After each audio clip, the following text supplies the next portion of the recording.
বিসমিল্লাহির রহমানির রহিম।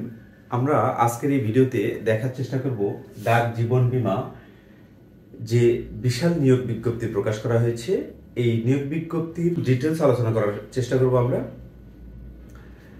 বাংলাদেশ ডাক বিভাগের এই ডাক জীবন বীমার কার্যক্রমগুলো পরিচালনার জন্য পুরো বাংলাদেশকে দুইটি ভাগে ভাগ করা হয়েছে। একটি হচ্ছে পূর্বাঞ্চল বা ঢাকা এবং চিটাগং, এবং অপরটি হচ্ছে পশ্চিমাঞ্চল বা রংপুর। অর্থাৎ এই দুইটি অঞ্চলকে ভাগ করে সমস্ত ডাক জীবন বীমার কার্যক্রম পরিচালনা করা হয়। এই দুইটি অঞ্চলের আবার কিছু সেক্টর রয়েছে, এই সেক্টরগুলোতে আমরা পরে আসব। বর্তমানে বা সাম্প্রতিক সময়ে ডাক জীবন বীমা রংপুর বা পশ্চিমাঞ্চলের যে সার্কুলারটি প্রকাশ করা হয়েছে, এখানে টোটাল 56টি পোস্ট রয়েছে। এই 56টি পোস্টের মধ্যে রয়েছে মুদ্রাক্ষরিক কাম কম্পিউটার অপারেটর, এখানে 5টি পোস্ট রয়েছে যার গ্রেড হচ্ছে 14। পিএলআই অ্যাকাউন্টেন্ট যার গ্রেড হচ্ছে 14, এখানে 8টি পোস্ট রয়েছে। পিএলআই অ্যাকাউন্টেন্ট ফিল্ড রয়েছে, এর গ্রেড হচ্ছে 15 এবং এখানে 7টি পোস্ট রয়েছে। অফিস সহকারী কাম কম্পিউটার মুদ্রাক্ষরিক গ্রেড 16, 3টি পোস্ট রয়েছে। PLI accountant, PLI assistant in অর্থাৎ হিসাব সহকারী, এর গ্রেড হচ্ছে 16, এখানে 23টি পদ রয়েছে।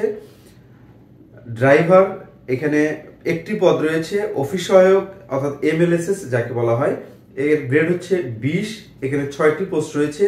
নিরাপত্তা প্রহরী গ্রেড 20, 2টি পোস্ট রয়েছে। পরিচ্ছন্নতা কর্মী বা সুইপার, এখানে টোটাল 1টি পোস্ট রয়েছে। অর্থাৎ সব মিলে 56টি পোস্টের 9টি ক্যাটাগরিতে 56টি পোস্টের অ্যাপ্লিকেশন বা নিয়োগ বিজ্ঞপ্তি প্রকাশ করা হয়েছে। আপনারা এই নিয়োগ বিজ্ঞপ্তিতে যারা অ্যাপ্লিকেশন করতে পারবেন, কারা কারা অ্যাপ্লিকেশন করতে পারবেন? ডাক জীবন বীমা পশ্চিমাঞ্চল বা রংপুর এর আওতাভুক্ত রংপুর, রাজশাহী, খুলনা, বরিশাল বিভাগ ও ঢাকা বিভাগের বৃহত্তর, যেমন ফরিদপুরের মধ্যে রয়েছে ফরিদপুর, রয়েছে রাজবাড়ী, গোপালগঞ্জ, মাদারীপুর এবং শরীয়তপুর। এই অঞ্চলে আপনারা যারা বসবাস করছেন তারা এই 56টি পোস্টের যে কোনো পদে অ্যাপ্লিকেশন করতে পারবেন। এই অ্যাপ্লিকেশনের আবেদন শুরু হচ্ছে কবে থেকে? শুরু হচ্ছে 27/2/2025, অর্থাৎ আগামীকাল থেকে এই নিয়োগ বিজ্ঞপ্তির আবেদন শুরু হতে যাচ্ছে এবং শেষ হবে, এবং আবেদনের শেষ তারিখ 25/3/2025, অর্থাৎ হচ্ছে মার্চ মাসের 25 তারিখে বিকেল 5টার মধ্যে আবেদন শেষ হয়ে যাবে। আপনারা যারা অ্যাপ্লিকেশন করবেন শেষ সময়ের জন্য অপেক্ষা না করে অতি দ্রুত অ্যাপ্লিকেশন করে ফেলবেন। কথা হচ্ছে আপনি আবেদন করবেন কিভাবে? আপনি যে কোনো একটা ব্রাউজার ওপেন করবেন, ওপেন করার পর এখানে লিখবেন, সার্চ বারে লিখবেন plywc.teletalk.com.bd, লেখার পর যদি আপনি সার্চ দেন আপনাকে একটা ডায়লগ বক্সে নিয়ে যাওয়া হবে। এই ডায়লগ বক্সে একটি সার্কুলার থাকবে এবং অ্যাপ্লিকেশনের একটি আরেকটা অপশন থাকবে। এই অ্যাপ্লিকেশনের অপশনে ক্লিক করে আপনার পছন্দ অনুযায়ী পদ চয়েস করে আপনি এখানে অ্যাপ্লিকেশন কমপ্লিট করতে পারেন। অ্যাপ্লিকেশন করার পূর্বে আপনাকে কিন্তু অবশ্যই প্রয়োজনীয় যে ডকুমেন্টসগুলো, যেমন ছবি, স্বাক্ষর, আপনি যে পরীক্ষা দিয়েছেন, পরীক্ষায় উত্তীর্ণ হয়েছেন তার রোল নম্বর, আপনার প্রয়োজনীয় যে তথ্যগুলো লাগবে এই তথ্যগুলো নিয়ে আপনি অ্যাপ্লিকেশনে বসবেন। প্রয়োজনীয় ডকুমেন্টস, ছবি, স্বাক্ষর, এগুলোর মাধ্যমে আপনি অ্যাপ্লিকেশনটা কমপ্লিট হওয়ার পর আপনাকে যে অ্যাপ্লিকেন্ট কপিটা দেওয়া হবে, এই অ্যাপ্লিকেন্ট কপিতে একটি ইউজার আইডি থাকবে। এরপরে আপনি আপনার টেলিটক ফোন থেকে মেসেজ অপশনে গিয়ে ক্যাপিটাল লেটারে PLIWC স্পেস ইউজার আইডি লিখে সেন্ড করবেন 16222-তে। এরপরে ফিরতি মেসেজ আপনাকে একটি 8 ডিজিটের পিন নাম্বার দেওয়া হবে, এই পিন নাম্বারটি সংরক্ষণ করবেন এবং আবার টেক্সট অপশনে যাবেন। টেক্সট অপশনে গিয়ে PLIWC স্পেস ক্যাপিটাল লেটারে ES স্পেস যে পিন নম্বরটি আপনি পেয়েছেন এই পিন নম্বরটি আপনি দেবেন, দেওয়ার পরে সেন্ড করবেন 16222-তে। ফিরতি মেসেজে আপনাকে কংগ্রাচুলেশন জানানো হবে এবং বলা হবে যে আপনার অ্যাপ্লিকেশনের টাকা সঠিকভাবে জমা নেওয়া হয়েছে। এ ধরনের আপনাকে অনুমোদিত ব্যক্তি হিসেবে ঘোষণা করা হবে। এখন কথা হচ্ছে এই যে পোস্টগুলো রয়েছে, এই পোস্টগুলোতে আসলে পরীক্ষা পদ্ধতিটা কেমন হবে আমরা যদি একটু দেখি।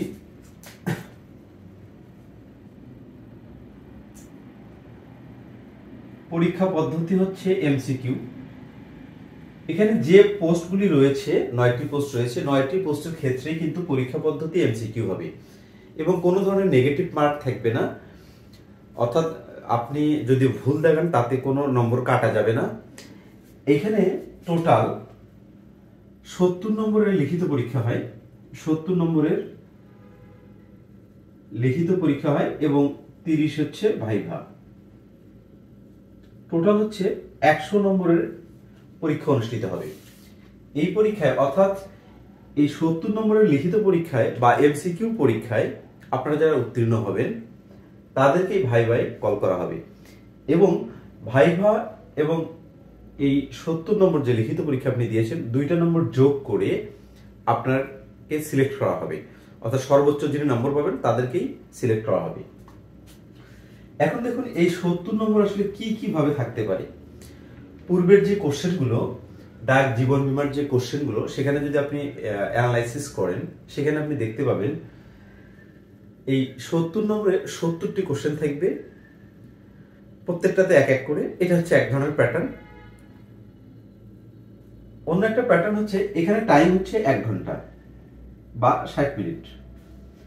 আর একটা প্যাটার্ন হচ্ছে 80টি এমসিকিউ থাকে, 80টি এমসিকিউ।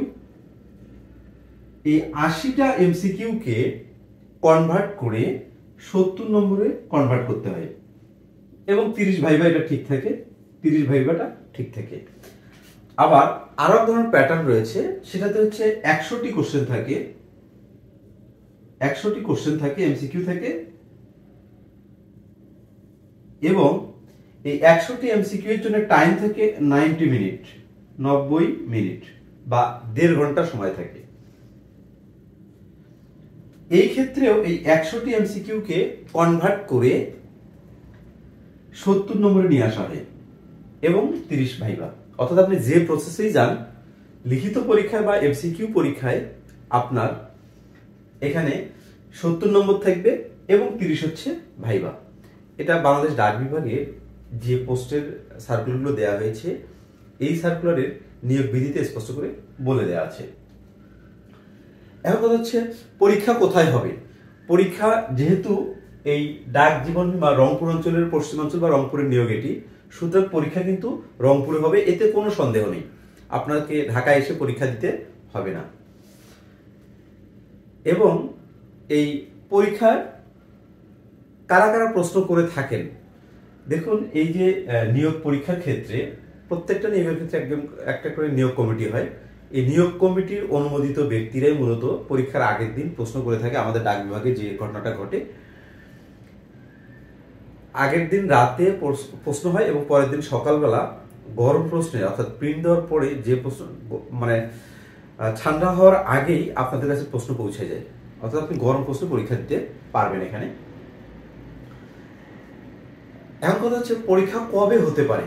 দেখুন বাংলাদেশ ডাক বিভাগের পূর্বের রেকর্ডগুলো খুবই খারাপ, কিন্তু সাম্প্রতিক সময়ে একটু আপডেট হওয়ার কারণে আমরা মনে করছি এই সম্ভবত একটা টাইম হচ্ছে 5 থেকে 6 মাস এর মধ্যে যদি সবকিছু ঠিকঠাক থাকে। তাহলে যদি সবকিছু এলোমেলো হয়ে যায় তখন সেটা আলাদা, বাট যদি সবকিছু ঠিকঠাক থাকে তাহলে 5 থেকে 6 মাসের মধ্যে হয়ে যাওয়ার কথা পরীক্ষাটি। এখন কথা হচ্ছে মান বন্টন বা কোন সাবজেক্ট থেকে কত নম্বর প্রশ্ন হয় সে বিষয়টি। যদি আপনার 80টি কোশ্চেন থাকে সেক্ষেত্রে বাংলা, ইংরেজি, গণিত এবং সাধারণ জ্ঞান 4 করে 80। যদি 100টি কোশ্চেন থাকে 25 করে আসে এবং যদি 70টি কোশ্চেন থাকে তাহলে মান বন্টনটা হচ্ছে 3 করে 60। অর্থাৎ এই যে বাংলা, ইংলিশ এবং গণিত এই 3 করে 60, এখানে 20 করে 60 এবং সাধারণ জ্ঞানে 10। এই টোটাল 70 নম্বরের পরীক্ষা হয়। এটা হচ্ছে পরীক্ষার মান বন্টন। আমি এখানে 3টা মান বন্টন বলেছি, 3টা মান বন্টনই আসলে মেইনটেইন করে প্রশ্ন করা হয়। আমরা সকলে ডাক বিভাগের ডাক জীবন বীমা এই ইউনিটের সঙ্গে পরিচিত থাকলেও খুব বেশি পরিচিত না। এ কারণে বাংলাদেশ ডাক বিভাগের এই ডাক জীবন বীমায় আসলে কোন কাজগুলো করা হয় বা কোন বিষয়গুলো নিয়ে কাজ করে এই ইউনিটটি, এখানে বেশ কিছু কাজ রয়েছে, উল্লেখযোগ্য বেশ কিছু কাজ রয়েছে। তবে গুরুত্বপূর্ণ যে কাজগুলো তার মধ্যে রয়েছে আজীবন বীমা, মেয়াদি বীমা, এন্ডোমেন্ট বীমা, শিক্ষা বীমা, বিবাহ বীমা, যৌথ বীমা, প্রতিরক্ষা বীমা, অর্থাৎ সকল ধরনের বীমা নিয়ে মূলত এই ইউনিটটি কাজ করে থাকে। আজকে আমরা এখানে 3টি গুরুত্বপূর্ণ পদ রয়েছে। এখানে এই 3টি পদের বিশ্লেষণটা আমরা জানবো, কারণ এই 3টি পদ ব্যতীত বাকি যে পদগুলো রয়েছে এই পদগুলোর সম্পর্কে আমার এই চ্যানেলে বেশ কিছু ভিডিও রয়েছে। শুধু এই 3টি পদ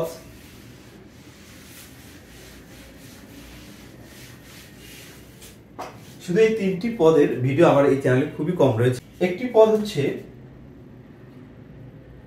PLI অ্যাকাউন্টেন্ট। অ্যাকাউন্টেন্ট এর গ্রেড হচ্ছে আমাদের 14 গ্রেড। এবং 2 নম্বর হচ্ছে PLI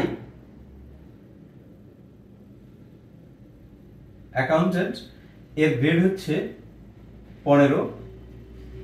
এবং 3 নম্বর হচ্ছে অ্যাকাউন্ট অ্যাসিস্ট্যান্ট।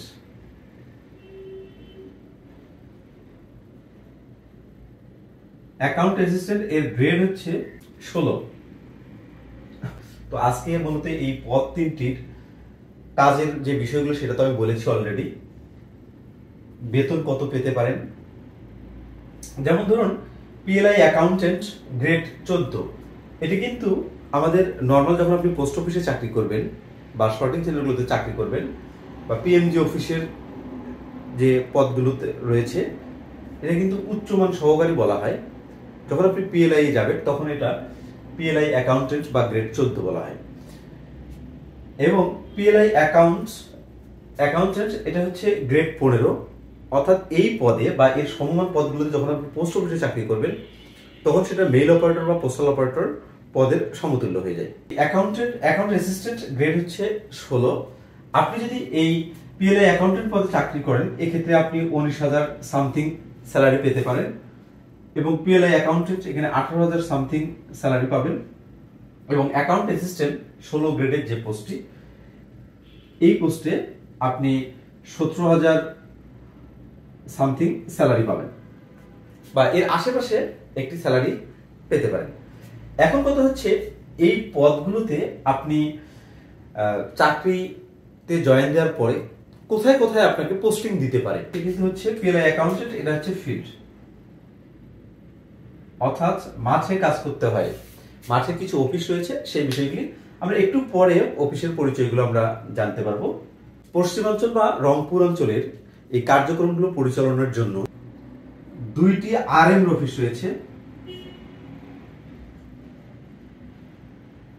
2টি RM রিজিওনাল ম্যানেজার এনার আন্ডারে এই অফিস 2টি রয়েছে। 2টি RM অফিসে 2 জন আলাদা আলাদা ব্যক্তি দায়িত্বপ্রাপ্ত হন। একটি হচ্ছে খুলনা এবং 2 নম্বরটি হচ্ছে রাজশাহীতে।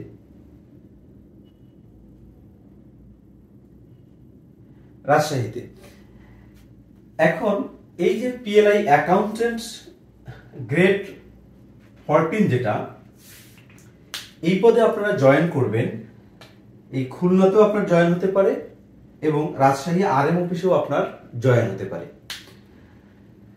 তার মানে খুলনা এবং রাজশাহীর শহরের বাহিরে এই অফিসে কিন্তু এই পোস্টে কিন্তু আপনি অন্য কোথাও চাকরি করতে পারছেন না। আপনাকে এটা ভেবে চিন্তে নিয়েই মূলত অ্যাপ্লিকেশন করতে হবে। এবং এই যে গ্রেড 16 অ্যাকাউন্ট অ্যাসিস্ট্যান্ট যিনি, অর্থাৎ হিসাব সহকারী PLI এর যিনি, এনার কাজ হচ্ছে 16 গ্রেডের। এনার কাজ হচ্ছে এই যে RM অফিস যে 2টি রয়েছে খুলনা এবং রাজশাহীতে, এই RM অফিসের আন্ডারে বা RM অফিসে কাজ করেন PLI অ্যাকাউন্টেন্ট গ্রেড 14 যিনি, এনাকে হেল্প করাই মূলত এই অ্যাকাউন্ট অ্যাসিস্ট্যান্টের কাজ। বিভিন্ন অফিসে বিভিন্ন ধরনের সংস্থাপন থাকতে পারে।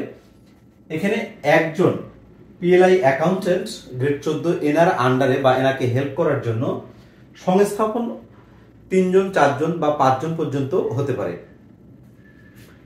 তার মানে আমরা এটুকু বুঝতে পারতেছি যে পিএলআই অ্যাকাউন্টেন্ট অ্যাসিস্ট্যান্ট যিনি এবং পিএলআই অ্যাকাউন্টেন্ট যিনি, এনারা কিন্তু এই আরএম অফিসে বসবেন। অর্থাৎ হচ্ছে এই খুলনা এবং রাজশাহীর যে আরএম অফিস রয়েছে, এই দুইটি অফিসেই এনাদের সংস্থাপন, বাইরে কোনো সংস্থাপন নেই। এরপরে আসি আমরা পিএলআই অ্যাকাউন্টেন্ট ফিল্ড। দেখুন, এই পশ্চিমাঞ্চল বা রংপুর অঞ্চলে টোটাল ফিল্ড রয়েছে, ফিল্ড অফিস রয়েছে 7টি। টোটাল ফিল্ড অফিস রয়েছে কয়টি? 7টি। খুলনা, ফরিদপুর, বরিশাল, যশোর, রাজশাহী, রংপুর এবং দিনাজপুর, এই 7টি হচ্ছে ফিল্ড অফিস। অর্থাৎ এই 7টি অফিসের যে কোনো অফিসে আপনার নিয়োগ হতে পারে এই পদের ক্ষেত্রে, অর্থাৎ পিএলআই অ্যাকাউন্টেন্ট ফিল্ড। এই 7টি অফিসের প্রধান হচ্ছে একজন এজিএম। এই এজিএম হচ্ছে যখন ডাক জীবন বীমায় চাকরি করেন তখন তার পদ ধারণ করেন হচ্ছে এজিএম। বাট এই এজিএম যদি পোস্ট অফিসে আসেন বা পোস্ট অফিসে চাকরি করেন বা শর্টিং সেন্টারগুলোতে চাকরি করেন, তখন তিনি পদ ধারণ করেন এপিএমজি। অর্থাৎ এটি হচ্ছে নবম গ্রেডের একটি চাকরি।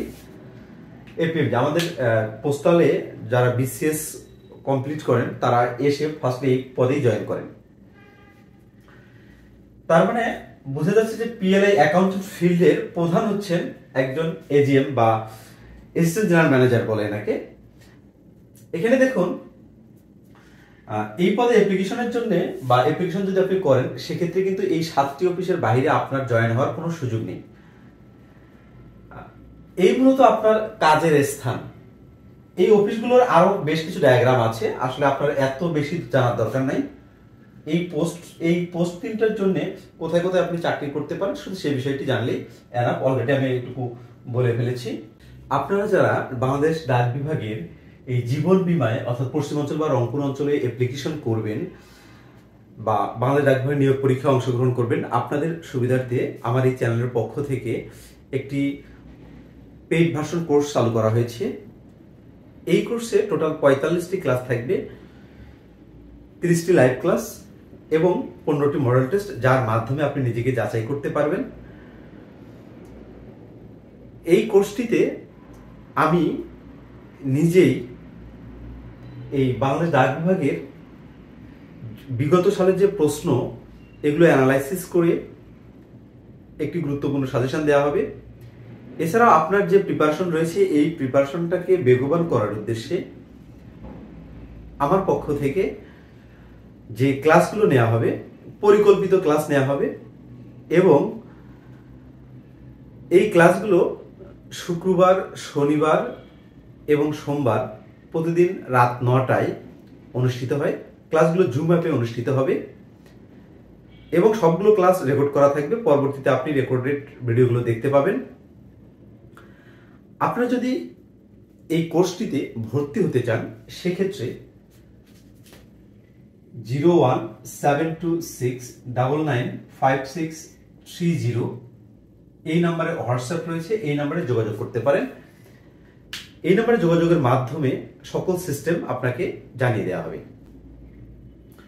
এরপরে আসি আমরা এই পিএলআই অ্যাকাউন্টেন্ট বা পিএলআই অ্যাকাউন্টেন্ট ফিল্ড বা অ্যাকাউন্ট অ্যাসিস্ট্যান্ট, এই 3টি পদে জয়েন দেওয়ার পরে আপনার প্রমোশন পদ্ধতি কেমন হবে সেটুকু আমরা দেখার চেষ্টা করি। দেখুন, এই আমাদের যে প্রথম যে পদটি, এই পদটি কিন্তু সচিবালয় নিয়োগ বিধি 2019 মতে এটি কিন্তু একটু কমন পদ, কমন পদের ইকুইভ্যালেন্ট পদ এটি। সুতরাং এটার বিষয়ে বেশ কয়েকটি ভিডিও আমার আছে কমন পদ নিয়ে। আপনি যদি আমার এই চ্যানেলে এসে কমন পদ প্রমোশন পদ্ধতি বা কমন পদ নিয়োগ পদ্ধতি লিখে যদি সার্চ দেন, তাহলে আপনি এইটার ডিটেলসটা পেয়ে যাবেন। এরপরে আসি পিএলআই অ্যাকাউন্টেন্ট ফিল্ড। এই পদে যদি আপনি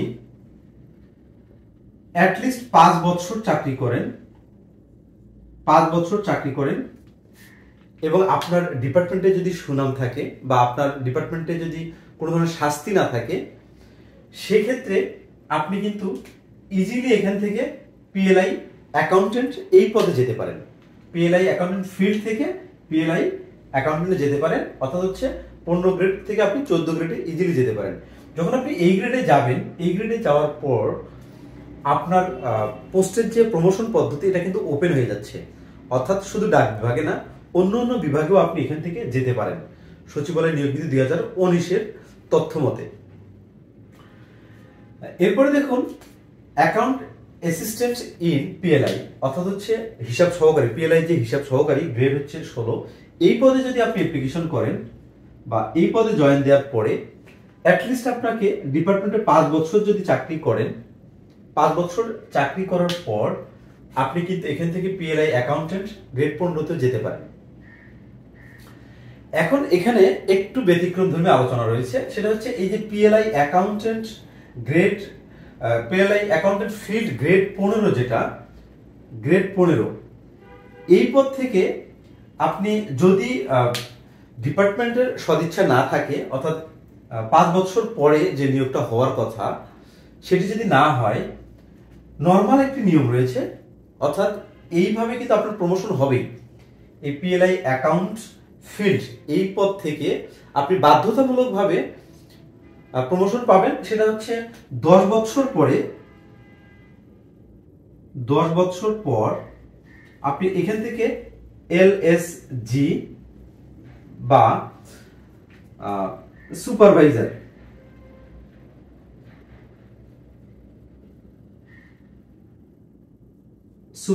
পদে যেতে পারেন 15 গ্রেড থেকে। এটি হচ্ছে আমাদের 13 গ্রেড।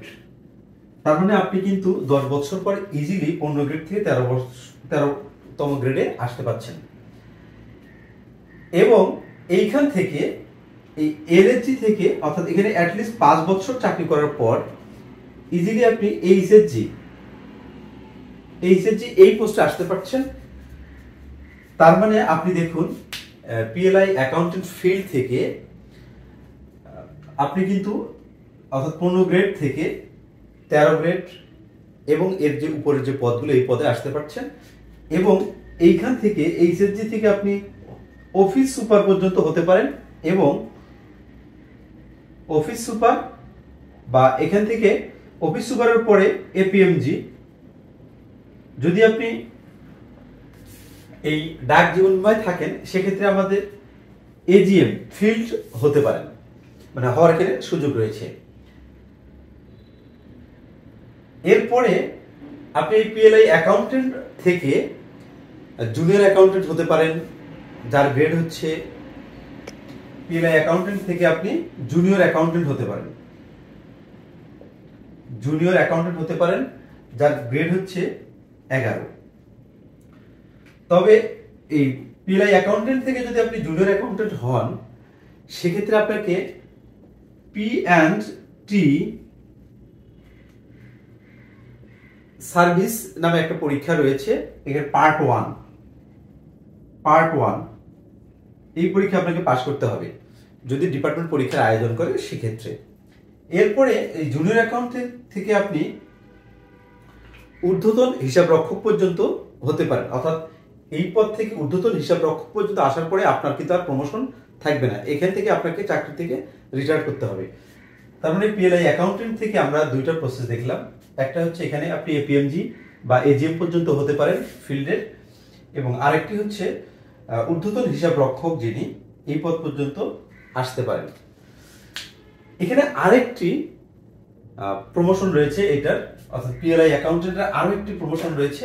প্রমোশনটা হচ্ছে ধরনের, এখান থেকে যদি আপনার অফিসাররা চায় বা পোস্ট যদি ফাঁকা থাকে, সেক্ষেত্রে আপনি ইন্সপেক্টর হতে পারেন।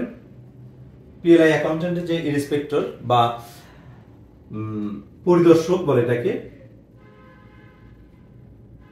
পরিদর্শক হতে পারেন, এবং এইখান থেকে পরিদর্শক থেকে আপনি সুপার হতে পারেন, এবং এই সুপারের পর আবার আপনি এপিএমজি এই পোস্টে কিন্তু আসতে পারেন।